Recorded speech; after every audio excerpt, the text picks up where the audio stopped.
At some point, you understand that choosing a dog may be the most stable, long term relationship decision you'll ever make.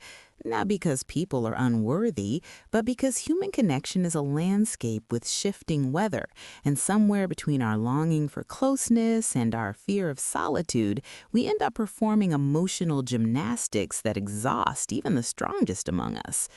This isn't a complaint, it's a reflection shaped by experience, by mistakes, by the kind of late night honesty that only arrives when the world finally goes quiet.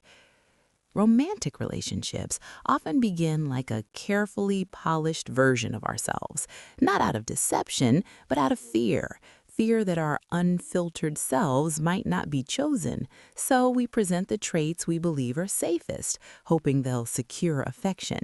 But the facade grows heavier with time, and eventually it cracks. When it does, we meet the real person behind the polish, sometimes with relief, sometimes with disappointment, sometimes with a quiet ache of recognition. And once that facade slips, fear enters. Fear of losing someone, fear of not being enough, fear of being replaced. Jealousy sometimes grows from that fear. I remember how easily it did in my 20s.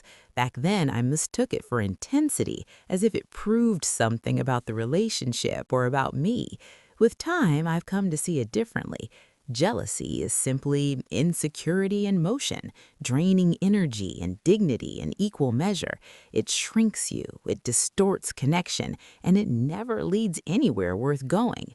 And when fear takes over, we cling even when the relationship is sinking, holding on to the wreckage because the open sea of solitude feels colder than the broken ship we're on.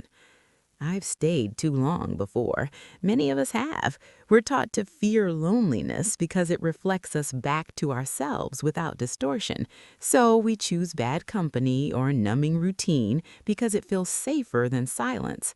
But loneliness, when embraced consciously, becomes a greenhouse, a place where we grow quietly without anyone stepping on our roots. And from that space, we choose people out of alignment, not fear. Compromise is essential until it becomes a slow erosion of the self. In healthy love, compromise is a bridge.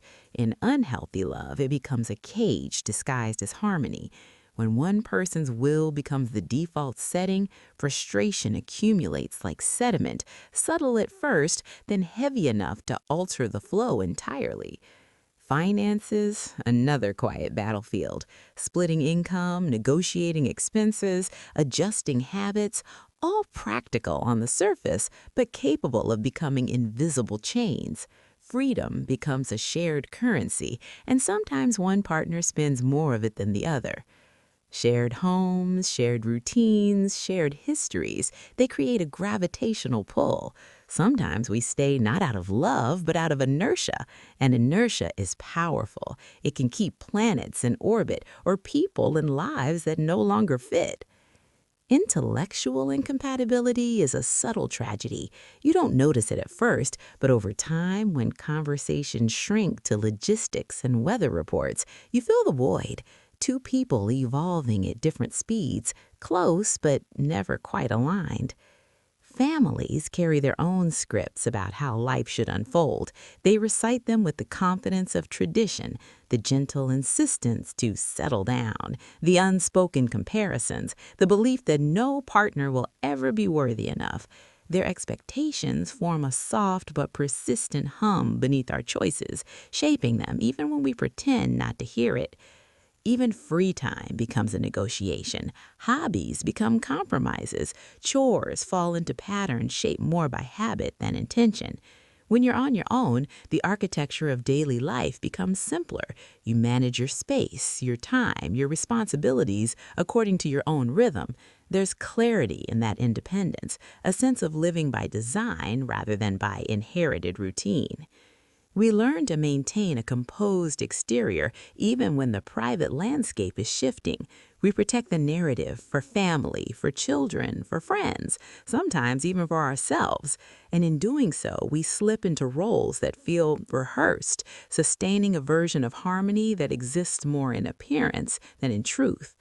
Eventually, there comes a morning when the truth settles over you with quiet certainty, not dramatic, just unmistakable.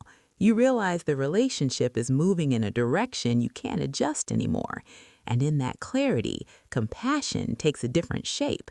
Not the kind that keeps you holding on, but the kind that allows you to step back without resentment. You can care for someone deeply and still recognize that staying would be dishonest to both of you. After enough failed attempts, cynicism becomes tempting. Isolation feels predictable, untouched by disappointment. But that stillness has its own gravity. It keeps you in place, not because you found peace, but because you stopped moving. I had to accept that I wasn't looking for another emotional high, just a life that felt true. Stepping away from romantic relationships has its own beauty. It feels less like losing something and more like returning to a room in yourself you hadn't visited in years. Life becomes less negotiated and more intentional. You rediscover a version of yourself that doesn't need permission to exist. Clarity is personal. It arrives when someone is ready, not when we insist. I've learned to stop guiding or correcting paths that aren't mine to walk, not out of indifference, but out of respect for timing, for autonomy, for the private journeys people must take on their own. Staying in a relationship for routine has its own texture. It's living by muscle memory, the same gestures, the same emotional choreography long after the music is stopped. Familiarity isn't the same as closeness. Sometimes it's just the echo of what once was.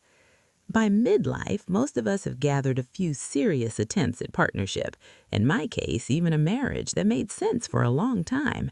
I tried, more than once, to build the kind of relationship everyone assumes is the natural destination.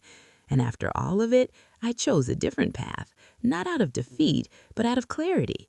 Choosing to be single wasn't a fallback. It was the next chapter.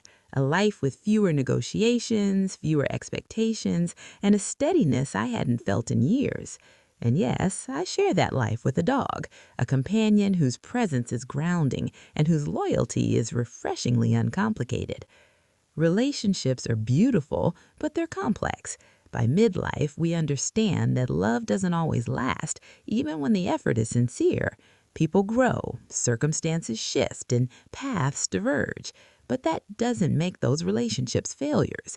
They give us memories worth keeping, lessons we couldn't have learned alone, and versions of ourselves we might never have met otherwise. They help us evolve, sometimes gently, sometimes abruptly, but always meaningfully. And when we drift apart, it doesn't have to end in resentment. There's dignity in acknowledging that an experience has done its work. We can part with gratitude, carrying forward what was good and letting the rest settle quietly behind us.